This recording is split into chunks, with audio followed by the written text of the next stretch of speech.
Ever since I was a little kid, I've had trouble sleeping. When my mom was still alive, she used to joke about how I kept her awake at night. Night terrors, she called them. She bought me a Barney nightlight and then quickly chucked it out when it made things 10 times worse because of the shadows. There was someone in my room. That's all she could get out of me.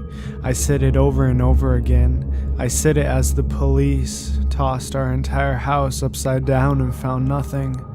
There was someone in my room. I said it to a slew of child psychologists and counselors. There was someone in my room. 2 decades later, I can only sleep in absolute darkness. Stupid as it sounds, I can never get to sleep with the light on after that incident. Even now, I sometimes wake up at night with feeling like there's someone at the foot of my bed, staring directly at me, breathing quietly in the darkness. All this time, I've been chalking it up to be a weird quirk, until this morning, my alarm buzzed at 7 a.m. I turned on the bedside lamp and reached for the half-drunk glass of water on my nightstand when I noticed the small piece of paper. It was a web address, handwritten in neat block capitals. The thing is, it wasn't my handwriting. I tried to forget about it. There weren't any number of logical explanations for how it could have gotten there. Still, after a shower and a hurried breakfast, I found myself hunched over my laptop, carefully entering the link into my address bar. What happened next is the reason I didn't go to work that day. The web page loaded an anonymous and untitled web page. The web page didn't contain any writing or contact details for its owner. It did contain thousands of pictures of me sleeping. It's hard to explain what it feels like to learn someone's watched you sleep your entire life. I browsed for hours. Most of the newer pictures looked almost green, as if they'd been taken via some camera's fancy night vision function. Some of the earlier photos looked like they had been scanned from Polaroids.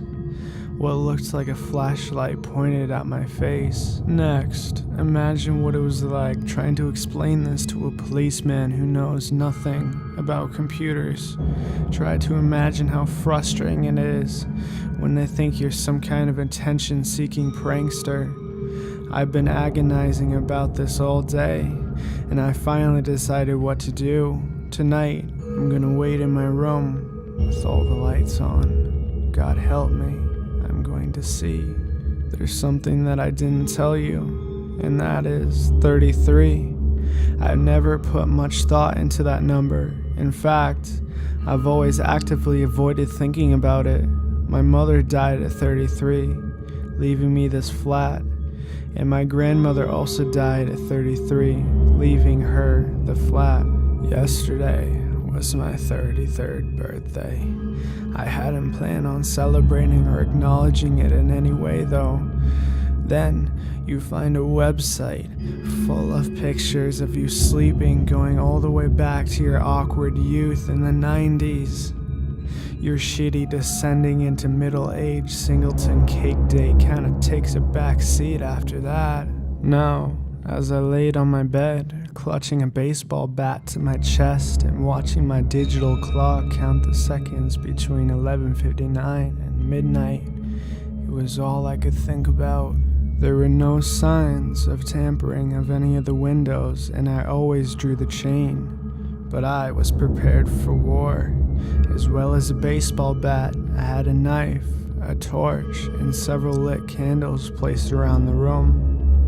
The digital readout changed to midnight. I don't know what I'd been expecting, but gradually I began to relax.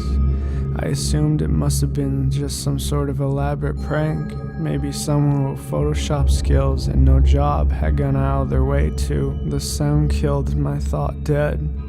There was some sort of scratching coming from underneath the floorboards. I gripped the baseball bat tightly and stepped off the bed, being careful not to make a sound. Just as I was getting a better look at the ground, a figure darted away from the door.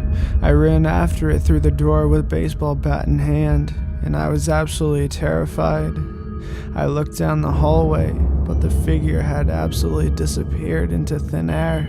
No trace, no struggle. But I did find one thing. I recognized his face. I'd seen him in old glossy photos taken before I was born, standing next to my mother in the park with his arms wrapped around her waist, rubbing her pregnant belly as she ate candy floss at the fairground, and a dozen other pictures taken before I was born.